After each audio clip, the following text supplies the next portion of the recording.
Bienvenue sur ce site de podcast Une psychanalyse à fleur d'inconscient.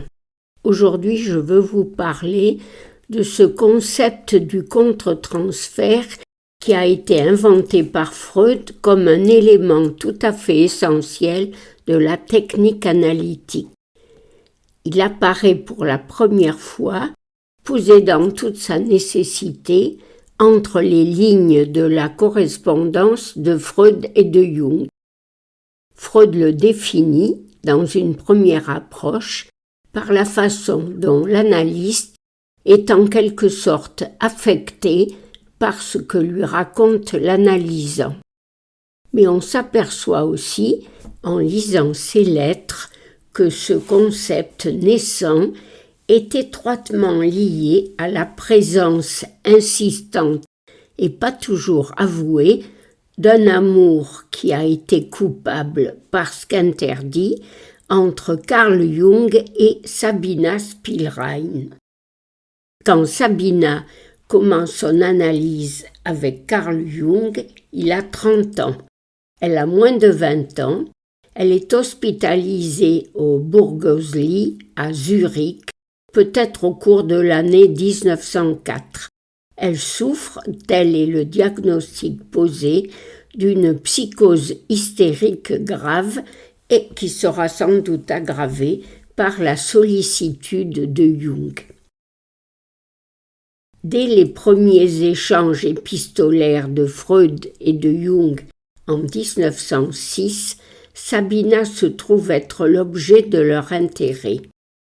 Mais c'est surtout 2 ans après, en 1909, que Jung évoque à nouveau l'histoire de cette jeune étudiante russe parce qu'il se trouve déjà en grande difficulté avec elle. Il est loin, bien loin, d'avoir maîtrisé son contre-transfert. Il écrit à Freud « Un complexe me tient terriblement par les oreilles. À savoir une patiente que j'ai tirée autrefois d'une très grave névrose avec un immense dévouement et qui a déçu mon amitié et ma confiance de la manière la plus blessante qu'on puisse imaginer. Elle m'a fait un vilain scandale uniquement parce que j'ai refusé de concevoir un enfant avec elle. Je suis toujours restée avec elle dans les limites d'un vrai gentleman, mais je ne me sens pas malgré tout propre avec ma conscience. Il avait en effet de quoi se sentir coupable d'avoir cédé à ses tentatives de séduction. Il semble qu'ils aient été amants. Tout d'abord, Freud est plein de mansuétude pour les frasques analytiques de son ami et élève.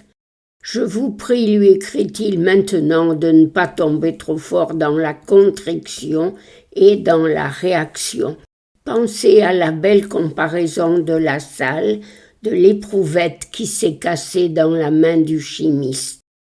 De petites explosions de laboratoire ne pourront jamais être évitées vu la nature de la matière avec laquelle nous travaillons. » Quelques jours après, il lui écrit encore « De telles expériences, si elles sont douloureuses, sont aussi nécessaires et difficiles à épargner. Je crois que ce sont les farouches difficultés de la vie sous lesquelles mon travail a été placé qui m'ont préservé des mêmes aventures. Mais cela ne nuit en rien, il nous pousse aussi la peau dure qu'il nous faut. On devient maître du contre-transfert dans lequel on est chaque fois placé et on apprend à déplacer ses propres affects et à les placer correctement. C'est, nous dit Freud, une bénédiction déguisée, cette expérience du contre-transfert. » Freud avait donc pris au moins, en un premier temps, le parti de Jung au détriment de Sabina. Mais on peut penser, pour lui accorder quelque indulgence, qu'il essayait ainsi de maintenir le cap de son invention malgré les difficultés rencontrées. C'est vrai, constate-t-il, qu'il y a des expériences malheureuses, mais le travail doit quand même se poursuivre envers et contre tout.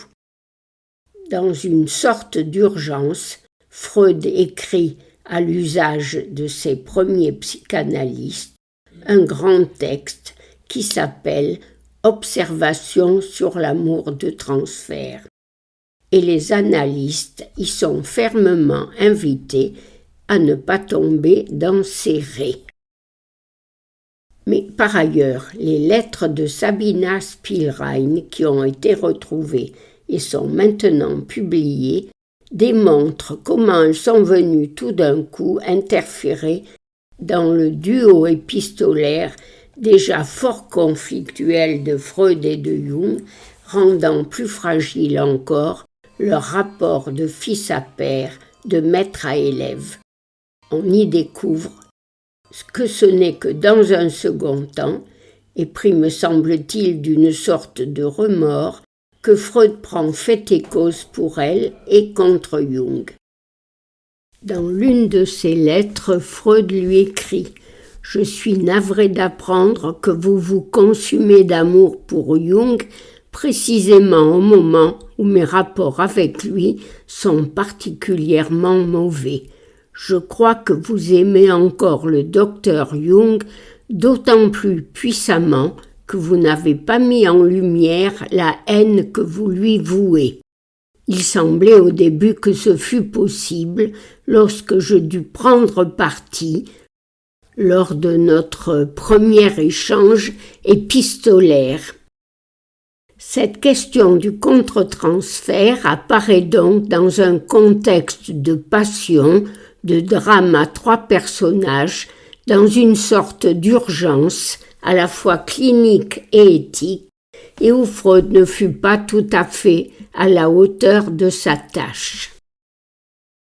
Sabina Spielrein fut donc l'une des analystes à pouvoir évoquer avant Freud ce lieu de la destruction absolue. C'est sans nul doute pour avoir été précipité dans ce champ de la haine entre Freud et Jung. Ces essais de théorisation n'étaient en effet, comme à chaque fois, que des tentatives de symbolisation d'événements traumatiques qui avaient ceci de particulier d'avoir été provoqués par l'expérience analytique elle-même. Elle a écrit un travail sur l'instinct de mort où elle y célébrait la mort comme un hymne à l'amour. Et Freud, quelques années plus tard encore, lui a rendu hommage dans son au-delà du principe de plaisir.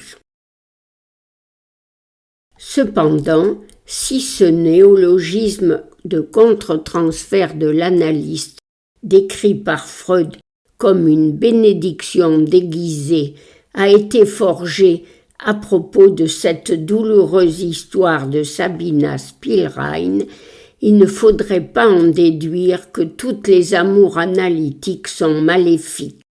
Elles sont incontestablement démoniaques en raison des liens au père qu'elles réveillent toujours, mais elles peuvent être bénéfiques à condition que l'analyste apprenne à utiliser au mieux ce qu'il éprouve pour ses analysants. Quand l'analyste sait à temps mobiliser ses affects, c'est là que peut naître en tant que tel ce que Lacan a appelé « désir du psychanalyste ».